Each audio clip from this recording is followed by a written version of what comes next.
عايزة أعمل توضيح بسيط للناس اللي لسه محترمة عندي على الصفحة، خصوصًا في فيسبوك. أصلًا أنا بانزّل على الإنستجرام بس هم مشبوكين. أنا لمّا باجي أتكلّم باقول تحية للمصريين المحترمين على راسي، وباوجّه كلامي للمصريين المعرّصين الخونات اللي بيغلطوا في بلدي حكومةً ملكًا وشعبًا ومنتخبًا. أنت بقى تصنّف نَفْسك أو اخترت إن أنت تصنّف نَفْسك مع المصريين المعرّصين الخونات دي حاجة تخُصّك، أنت عارف نَفْسك. ما اخترتش تصنّف نَفْسك مع الناس اللي هم بيحترمونا وعلى راسي، والله دي مش بتاعتي، دي بتاعتك. رحم الله امرئ عرف قدر نَفْسه، تمام؟ خُش في الموضوع. في مسرحية طالعين بيها المصريين المعرّصين ودول بقى فيهم شوية في الإعلام وفيهم شوية في الصفحات الزبلوية الكبيرة دي. قال لك المغاربة شمتانين ده لسه الماتش خلص، هم كانوا بقى إيه، بيجهّزوا. شمتانين، ما بنشمتش في حد، تربية ملوك يا بابا اصحى. لا بنشمت ولا بنتمنى الغير. إحنا تربية ملوك علويين أحفاد الرسول عليه الصلاة والسلام. لكن لو تجاوزت بقى وقلّيت أدبك زيادة، بنطلع البعبع اللي جوانا وبنطلع الأسد اللي جوانا. كون إن أنت بقى تشجّع فرنسا، تشجّع أمريكا، تشجّع أنت اللي دي حاجة تخُصّك والله، أصل دي كورة. دي حاجة اسمها أنا باحب الفريق ده أو المنتخب ده. ده أنت في نفس البيت بتلاقي الناس كل واحد بيشجّع منتخب، كل واحد بيشجّع فرقة، ده الأخ وأخوه، ده الست وجوزها عادي، إيه المشكلة؟ يا سيدي ده مبابي وحكيمي إخوات ولاعبين ضد بعض. روح رياضية، بنفرّق المشاعر عن العلاقة اللي بيننا، ما لهاش علاقة بالعروبة اللي عايزين تسيّسوا. إيه العروبة وإحنا العرب يا سيدي مش عايزين نكون عرب، فكّكم مننا بقى، لاصقين في لاصقين. خلاص بقى مسختوها والله العظيم، وكل حاجة العرب والعروبة وفلسطين. إيه يا عم أنت كده حرّرت فلسطين، هنمثّل؟ ما تفكّكم من سيرة التمثيل دي. أنتم فلسطين بتحشوها الوقت اللي أنتم عايزين بمزاجكم بقى، ما هو اللي بيعمل ما بيقولش. فخلّينا من موضوع السياسة وخلّينا نتكلّم كورة بقى، نتكلّم كورة أحسن عشان هنزعل من بعض. أنت لمّا كنت بتشجّع وإحنا زعلنا، لأ إحنا ما زعلناش عشان أنت شجّعت السنغال، ها، اللي أنت كنت شمتان فينا وأنت عارف إن هُم بلطجوا علينا في الملعب، وعارف إن التحكيم ظلمنا، وعارف إن كل حاجة في الماتش ده كانت غلط، بس برضه كنت شمتان. مش شمتان بقى لأ، مش شجّعت، لأ أنت كنت شمتان وطلعت الشارع بتهيّص. لغاية هنا أنا ما عنديش مشكلة، لكن تشتمني تقول لي يا ولاد الوسخة، لأ أنا كان المفروض لمّا أطلع، لمّا أنتم طلعتوا شر هزيمة ومبهدلين ما تمثلوش، أقول لك يا ولاد الأحبة. معلش يا جماعة، أخلّيك تشوف بقى اللقطة اللي أنت نسيتها وأنا هافكّرك بيها بقى. مع السلامة يا ولاد الوسطى، مع السلامة، مع السلامة، مع السلامة يا ولاد الوسطى، مع السلامة، مع السلامة.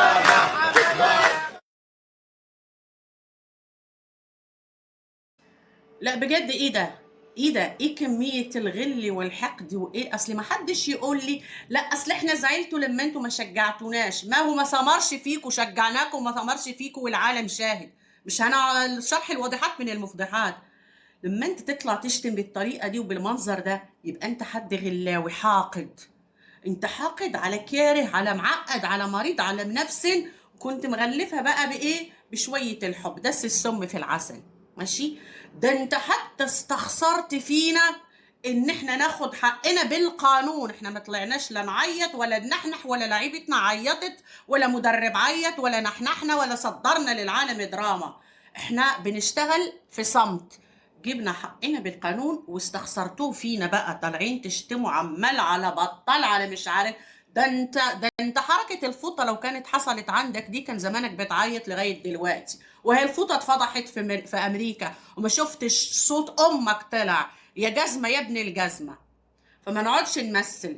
حتة إن إحنا بقى المغاربة، تعالوا أوريكم المغاربة عملوا إيه في ماتش ده ميسي يا ابني، ده ميسي، ده ميسي في إيه، ده أنت في مصريين من جواهم أقسم بالله العظيم بيشجعوا الأرجنتين بس مش عايزين يقولوا. أنا وجعاك في إيه؟ هو على أساس أنت لو كسبت هتكسب بتشجيعي؟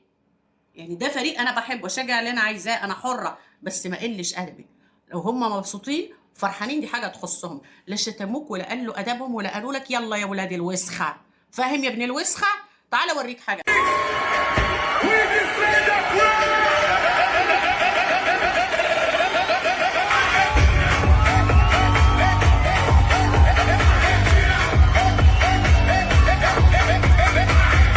Emi Martinez, Nahuel Molina, Cristian Romero, Lisandro Martínez, Nicolás Tagliafico, Rodrigo Paul, Alexis McAllister, Enzo Fernández.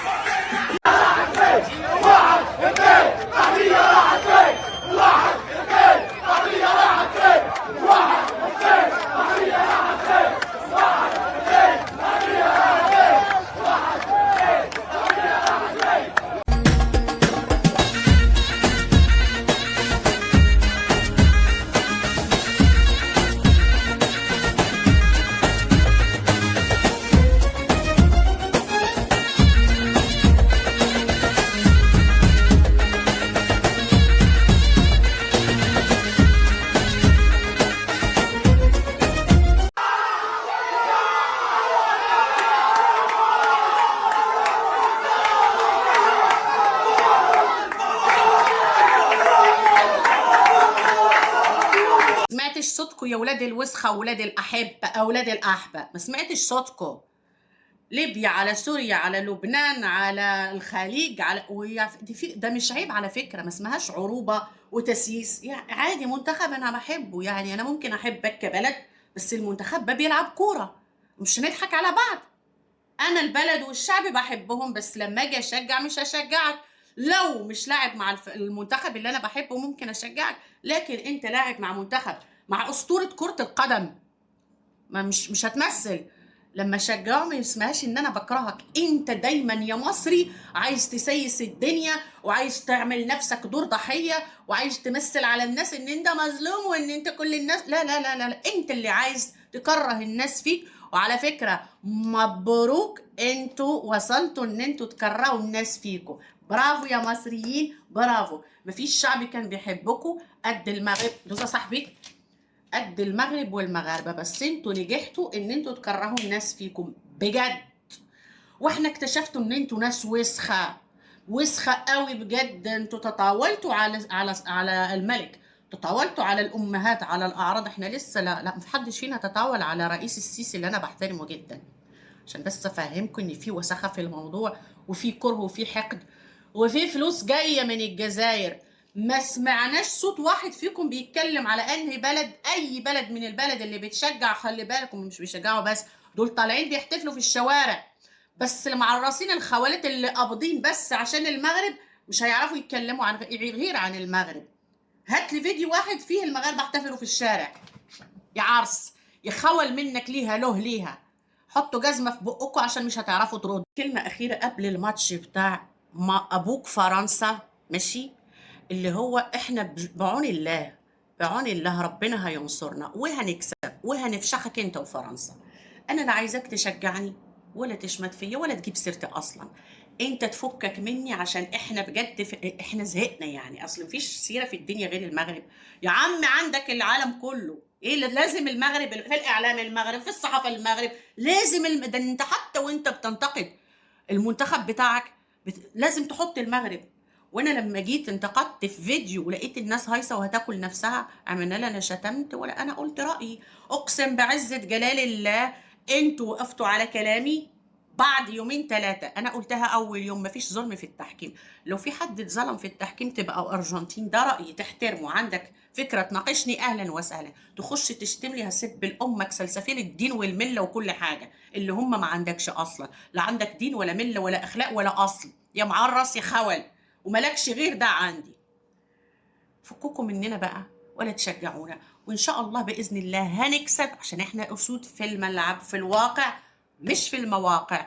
ولو لا قدر الله حصل وخسرنا، وده مش هيحصل باذن الله، دي كوره وهنتقبل بروح الرياضيه، ولا هنشتم ولا هنعيط ولا هنقعد نعلق شماعتنا على اللي رايح واللي جاي، ولا هيحصل بلطجه في الشوارع مع المشجعين، ولا هنعلق شماعتنا ان انتوا ما شجعتوناش عشان كده خسرنا. ان التحكيم ظلمك.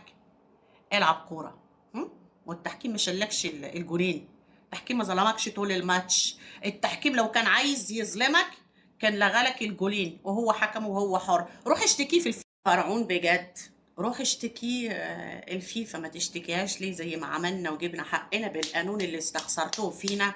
يا شوية خوالات ومعرصين، يا شوية تربية عوالم. روح اشتكيه في الفيفا، روح اشتكي الفيفا وهات حقك. لو انت شايف ان انت مظلوم، جهز لك كده ملف. مش انت مظلوم والتحكيم ظلمك؟ جهز لك ملف قوي كده مدعوم بالأدلة، وروح هات حقك بالقانون. ايه المشكلة؟ واحنا هنشجعك. ايه المشكلة؟ لكن انت عندك حكام من مصر قالوا لك ان الاخطاء دي مفيش عليها اي لبس.